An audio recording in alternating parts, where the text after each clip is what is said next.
keutamaan bangun di malam hari, ibadah tahajud, kata Al-Quran, itu memiliki 4 keutamaan. Tambahan yang tadi, memiliki 4 keutamaan lain yang tidak akan pernah diberikan kepada orang yang tidak tahajud, bahkan sekhusyuk apapun sholat yang lainnya. Misal, antum sholat fardunya khusyuk luar biasa, tapi nggak tahajud, nggak akan dapat yang 4 ini. Apa itu? Dibuka di surat Al-Isra, surah ke-17, ayat 79 sampai dengan 81. Mari kita lihat surahnya.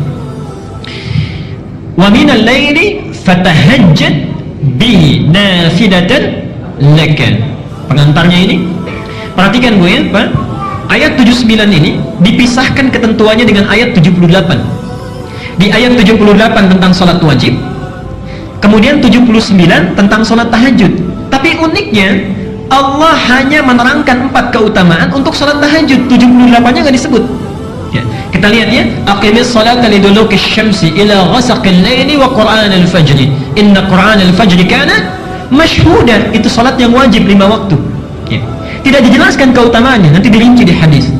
Tapi ketika menerangkan tahajud ayat 79-nya, wa minal laili fatahajjad bihi, dan di antara sementara malam tunaikan olehmu tahajud nafilah. Itu hanya sunnah saja, muakkadah hukumnya, sunnah yang sangat ditekankan.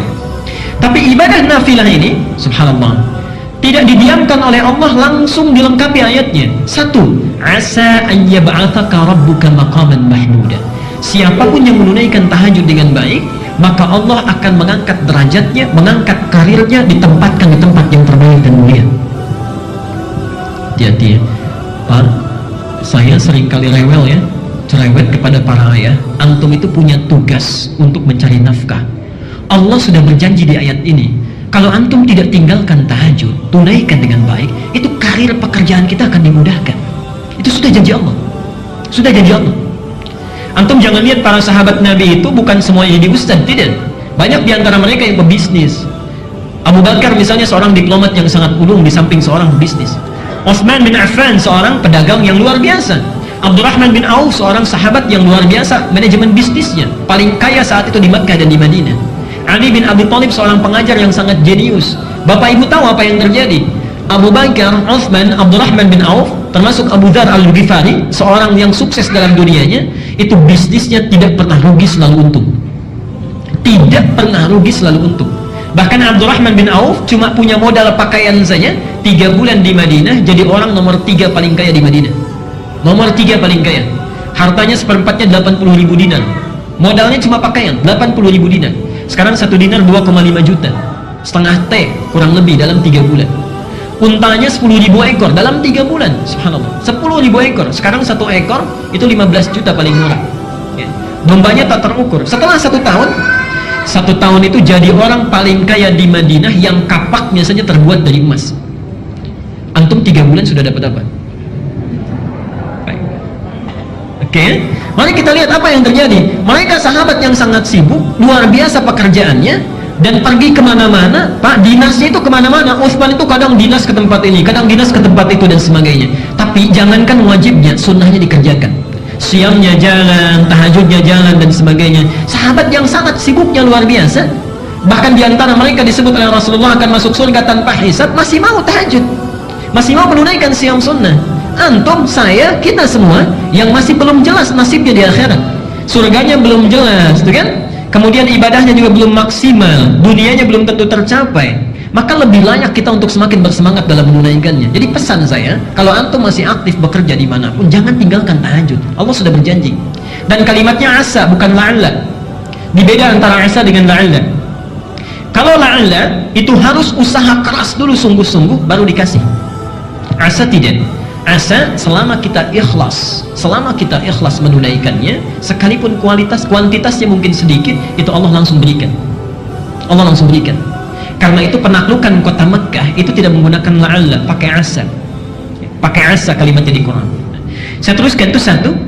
Yang kedua, kita lanjutkan dulu. Allah berjanji akan memudahkan setiap awal aktivitasnya. Bahkan hebatnya tahajud, langsung kita yang diminta oleh Allah. Asa yab'atsaka rabbuka maqaman mahmuda. Kalau engkau bangun tahajud, karirmu, pekerjaanmu akan dimudahkan oleh Allah, ditempatkan di tempat yang terbaik.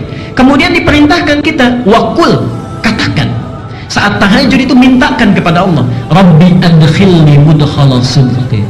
Duhai Allah, mudahkan setiap aktivitas yang akan saya awali.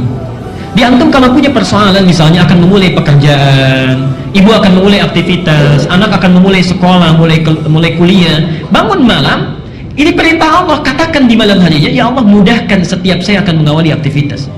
Janji Allah yang kedua, Allah akan mudahkan setiap aktivitas yang dia lakukan. Yang ketiga, Allah akan lepaskan, bebaskan dia dari segala kesulitan yang sedang dialami.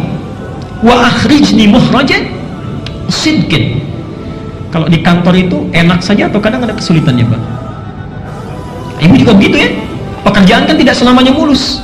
Maka kata Allah, hebatnya karir diangkat, pekerjaan dimudahkan, ada kesulitan dilepaskan, dan yang terakhir, waj'alni min ladunka sultanan nasira.